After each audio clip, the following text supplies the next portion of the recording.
Bonjour à tous. Ceci est une alerte, c'est une urgence. Il faut informer notre frère Joseph Espoir Billon du danger qu'il court en ce moment. Je répète, c'est une alerte, c'est une urgence. Car je vous avais fait une vidéo précédemment pour vous dire ce qui aurait pu lui arriver. Et moi, je crois que Joseph Espoir Billon a été victime d'un empoisonnement. C'est pour ça que j'ai titré « Chronique d'un empoisonnement annoncé ». Est-ce que le préfet Siliac Marine Vogo a commis l'irréparable? C'est ce que l'avenir va nous dire. Mais ce qu'il faut retenir, je vous ai fait une vidéo il y a quelques jours pour demander à notre frère Billon de ne pas y aller. Il n'a pas peur de la mort. Ce n'est pas le préfet qui peut lui faire peur. Nous sommes à un moment très critique de notre pays. Il ne faut pas aller à ce genre de convocation. Et je lui avais dit qu'on ne va pas te tuer, on ne va pas te mettre en prison, mais on va t'empoisonner. Voilà. Et je disais ça comme ça en donnant des explications concrètes. Et aujourd'hui, eh bien, il a été empoisonné. Donc je vois des gros titres partout, revirement, choc du préfet, le préfet du Vouri recule et tout. Le narratif est totalement différent de ce que vous êtes en train de dire.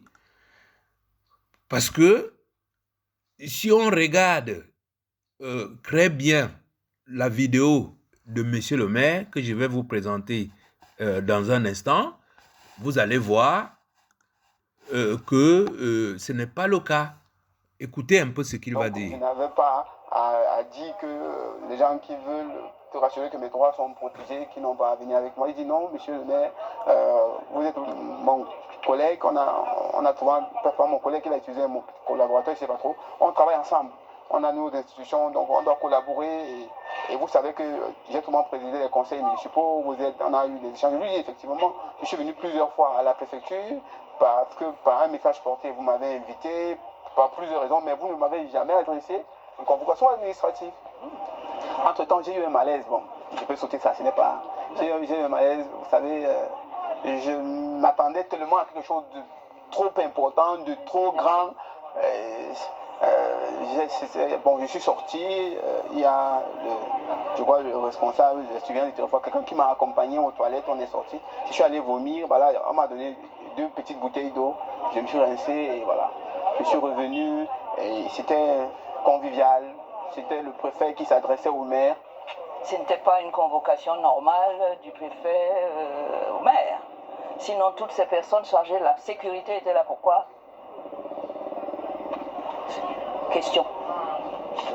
Alors, à partir de ce moment-là, nous avons ressenti la même chose, parce qu'effectivement, monsieur le maire n'a jamais été convoqué par le préfet. Vous pouvez l'appeler, vous pouvez lui dire on peut se voir, passez-nous. Pas de problème.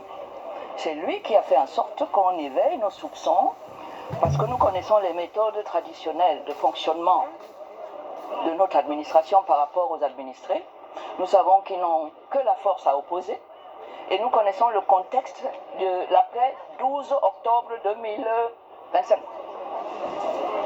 Alors, ce monsieur le maire s'est prononcé, comme tout le monde, sur le fait que c'est Issa Tiroma qui avait gagné les élections. Et tout ça, ça pouvait lui coûter la liberté. Hein. Ça a coûté la liberté à beaucoup de gens. Tout simplement parce qu'on a dit que Issa a gagné. Donc c'est pour ça qu'on a été... Vous avez pris les devants? Oui, on a été obligé de prendre un certain nombre de mesures préventives en l'accompagnant ici.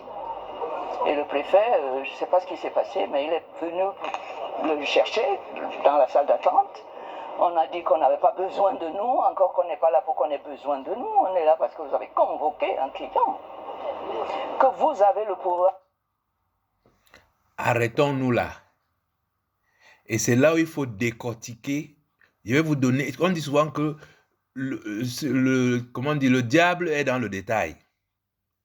Qu'est-ce que notre frère Billon nous a... qu'est-ce que maman Alice comme nous dit? Que le préfet est venu le chercher dans la salle d'attente. Et elle se pose une question. Pourquoi il y avait donc tout ce comité d'accueil? Juste pour demander à quelqu'un pourquoi il ne venait plus au travail ou bien pourquoi il ne célébrait plus les mariages. Eh bien, je réponds à maman Alice comme la nouvelle porte-parole du président de la République que tout ce comité d'accueil était là pour vous empêcher de l'accompagner dans le bureau.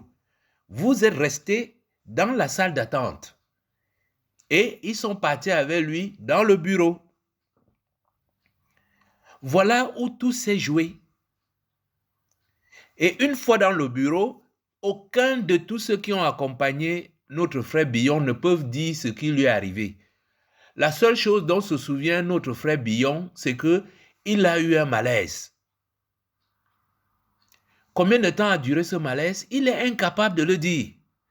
La seule chose qu'il sait, c'est qu'on l'a amené dans les toilettes, il a vomi, et on lui a donné 2 bouteilles d'eau, il s'est un peu rincé rapidement. Justement, allez regarder tous les grands livres sur l'empoisonnement.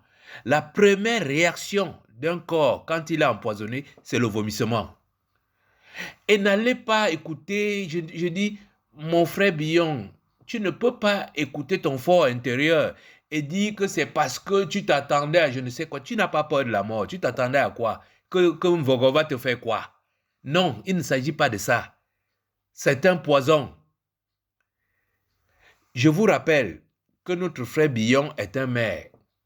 Je vous rappelle que notre frère Billon est un enseignant. Je vous rappelle que notre frère Billon est un entrepreneur. Je vous rappelle que notre frère Billon a déjà fait des campagnes électorales. Je vous rappelle que notre frère Billon affronte des mastodontes de la communication sur les plateaux de télévision. Vous ne l'avez jamais vu vomir parce qu'il a eu affaire. C'est un vogo, c'est un villageois qui va venir le faire vomir. Non, ce n'est pas le vomi. Je vous dis, allez regarder tous les livres sur le poison.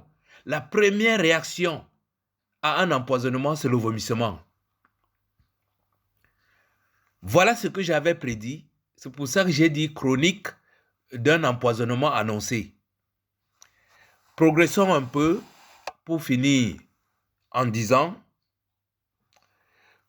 comme conclusion, il y a 2 possibilités. Soit nous restons là, à le regarder sans rien faire, en se disant, comme il s'appelle Espoir Billon, avec un peu d'espoir, il ne se serait rien passé. Soit nous prenons les devants et nous trouvons tous les moyens qui existent. Nous sommes en Afrique. Trouver tous les moyens pour neutraliser ce poison très rapidement. Et puis, même si cela demande de cotiser de l'argent, mettons de l'argent, on l'envoie dans un laboratoire très spécial, c'est surtout chez les Russes. S'il a été empoisonné, ça sera détecté. Donc, il faut faire ces analyses. C'est pour ça que j'ai dit que c'est une urgence. Maintenant, pour terminer, je dis à M. Vogo, j'espère que vous n'avez pas commis l'irréparable. Parce que nous vous tenons à l'œil. Rappelez-vous, nous sommes en mode légitime défense. S'il est arrivé quelque chose, un seul cheveu sur la tête de notre frère, comme vous aimez bien le dire, Morawaou, je vous le dis. Donc, tenez-vous, je dis, j'espère. Et si c'est le cas, débrouillez-vous pour réparer, même si j'ai dit que c'est l'irréparable. Voilà ce que je souhaitais dire. Merci de m'avoir écouté et à bientôt.